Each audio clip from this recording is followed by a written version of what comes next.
नमस्कार दोस्तों, स्वागत है आपका मेरे यूट्यूब चैनल। एक निःशुल्क प्लेटफ़ॉर्म है जहाँ पर आपको जो है निःशुल्क ज्ञान मिलेगा। बीएड सेकंड ईयर का पेपर 1 मैं लेकर आया हूँ, knowledge and curriculum. Knowledge and curriculum जो है ये हमारे बीएड सेकंड ईयर का पेपर 1 है, जिसमें एक इम्पॉर्टेंट टॉपिक है। क्वेश्चन पेपर जब हम देखेंगे तो पहला ही क्वेश्चन हमें मिलेगा meaning of knowledge. Meaning of knowledge जो है उसके बारे में हम डिस्कशन करेंगे। फिर उसकी इम्पोर्टेंस पे हम डिस्कशन करेंगे कि नॉलेज का इम्पोर्टेंस क्या है, उसका महत्व क्या है, नॉलेज का फॉर्म्स क्या है, मतलब फॉर्म्स ऑफ द नॉलेज क्या है। उस पर हम आज के क्लास में जो है लेक्चर के रूप में डिस्कशन करेंगे।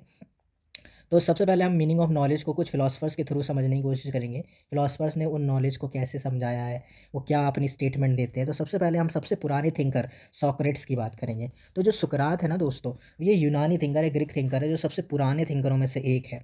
ठीक है? तो वो जो इन्हें हिंदी में हम सुकरात कहते हैं, वो कहते हैं knowledge is the highest virtue. उनके अनुसार जो ज्ञान है ना, वो सबसे बड़ा सद्गुण है। इस दुनिया में सबसे बड़ा गुण सद्गुण जो है, वो ही ज्ञान है। वो कहते हैं कि जो भी कुछ हम अचीव करते हैं, संसार की चीज़ों को, रहस्य को, सत्य को समझते हैं, उसके लिए जो है ज्ञान बहुत ज़रूरी है। ये उसको सद्गुण यानी हाईएस्ट वर्च्यू के रूप में देखते हैं। फिर आते हैं रियलिस्ट थिंकर की, जो यथार्थवादी है, वस्तुवादी है। वो ज्ञान को एक ऑब्जेक्ट के रूप में, एक वस्तुनिष्ठ रूप में देखते हैं। जो कुछ दिखाई देता है वो उसके बारे में जानना ही, समझना ही क्या है, ज्ञान है। ये रियलिस्ट यानी यथार्थवादी थिंकर कहते हैं। तीसरे जो है विलियम जेम्स है।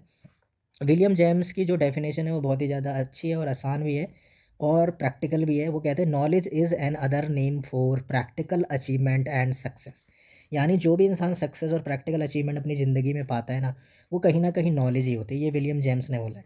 और हॉब्स जो है ये भी एक पॉलिटिकल थिंकर है। लेकिन पॉलिटिकल थिंकर इसमें हम एक तो सोक्रेट्स की बात की, अब हम हॉब्स की बात कर रहे हैं। ये कहीं न कहीं नॉलेज में बोलते हैं, इसलिए हमने इसे जो है नॉलेज के मीनिंग में रखा है हॉब्स को भी। तो नॉलेज के मीनिंग में अगर हम देखें तो हॉब्स जो है नॉलेज को पावर कहते हैं। नॉलेज इज़ पावर, यानी जो ज्ञान है ना, वो एक शक्ति के रूप में है।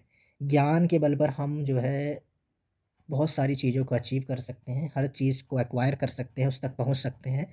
तो पावर ही है, ज्ञान जो है ना वो एक पावर ही है, ये हॉब्स का कहना है। अब हम चलते हैं इम्पोर्टेंस की तरफ। तो जो नॉलेज का इम्पोर्टेंस है वो क्या है? तो नॉलेज का इम्पोर्टेंस ये है कि knowledge is the means to reach truth, यानी ज्ञान एक साधन है जिससे हम सत्य तक पहुंच सकते हैं। नॉलेज एक मीन्स है जिससे हम ट्रूथ तक पहुंच सकते हैं, यानी सत्य तक पहुंच सकते हैं। दूसरा है नॉलेज बिल्ड्स कैरेक्टर, यानी जो नॉलेज है यानी ज्ञान जो है ना, वो चरित्र के निर्माण में महत्वपूर्ण भूमिका निभाता है। तीसरा क्या है कि नॉलेज इज़ वर्चू, यानी जो ज्ञान है ना वो एक तरीके से गुण है, सद्गुण है, मनुष्य का एक अभिन्न गुण है जो इंसान के अंदर पाया जाता है। ठीक है? और उसके व्यक्तित्व मॉरल डेवलपमेंट में जो है उसको फ़ायदा करता है, एडवांटेज देता है।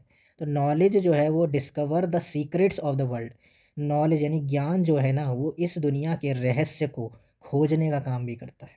तो ये तो रही इंपॉर्टेंस ऑफ द नॉलेज। अब हम बात करेंगे फॉर्म्स ऑफ द नॉलेज, यानी कि ज्ञान का स्वरूप कैसा है। तो अगर हम ज्ञान के स्वरूप की बात करें तो हम उसे अलग अलग स्वरूपों में यानी फॉर्म्स में देख सकते हैं। पहला है इन्फॉर्मेशन, यानी कि सूचना। ज्ञान को हम सूचना के तौर पर समझ सकते हैं। जो भी हमें सूचना मिलती है वो कहीं न कहीं जो है ज्ञान ही है, ज्ञान का स्वरूप ही है। और नोइंग यानी किसी चीज़ को जानना, जैसे हम किसी फैक्ट यानी तथ्य को जानते हैं, तो वो जो है, या हम किसी चीज़ के बारे में जानते हैं, उसके बारे में जो है समझ रखते हैं, तो कहीं न कहीं वो भी एक नॉलेज यानी ज्ञान का स्वरूप है। जैसे मान लीजिए कोई व्यक्ति है, उसे ये लिखना नहीं आता कि पक्षी आकाश में उड़ रहा है। लेकिन उसने वो चीज़ देखी, पक्षी आकाश में उड़ रहा है। अगर उसने ये चीज़ देखी है तो वो उसको अंडरस्टैंडिंग है, यानी वो समझ रहा है, वो उस चीज़ को जानता है। बेशक वो लिख नहीं पा रहा है, लेकिन वो समझ रहा है उस चीज़ को। तो ये नोइंग जो है ना, जानना जो है, ये फैक्ट है। ठीक है? फैक्ट जो उसने देखा, वो उसने जाना, यही एक फ़ॉर्म ऑफ द नॉलेज होती है। तीसरा जो है विज़डम है। विज़डम यानी बुद्धि, यानी बौद्धिकता का जो विकास होता है जब हम एक्सपीरियंस लेते हैं, जब हम अनुभवों को ग्रहण करते हैं, दिन प्रतिदिन, डे बाय डे हम एक्सपीरियंस लेते हैं, उसके थ्रू जो हमारा बौद्धिक विकास होता है, बुद्धि जो डेवलप होती है, वो भी एक फॉर्म ऑफ द नॉलेज होता है, जिसे हम विज़डम कहते हैं। चौथा जो है लॉजिक्स होता है, जो तर्क भी एक जो है नॉलेज का फॉर्म होता है।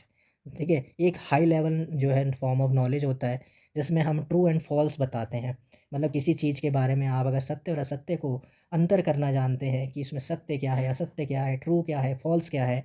अगर वो लॉजिक, वो एक ज्ञान का स्वरूप अगर ये चीज़ करना जानता है, तो फिर वो फ़ॉर्म ऑफ नॉलेज ही है। लॉजिक्स जो एक हाई लेवल नॉलेज होती है। तो अभी हमने डिस्कस किया फॉर्म ऑफ नॉलेज, उसका इम्पोर्टेंस और मीनिंग ऑफ नॉलेज को भी हमने डिस्कस किया है। आई होप आपको ये लेक्चर समझ आया होगा। नेक्स्ट क्लास में हम एक और इम्पॉर्टेंट क्वेश्चन पर डिस्कशन करेंगे जो हमारे एग्ज़ाम पॉइंट ऑफ व्यू से इम्पॉर्टेंट होगा। मिलते हैं अगली वीडियो में।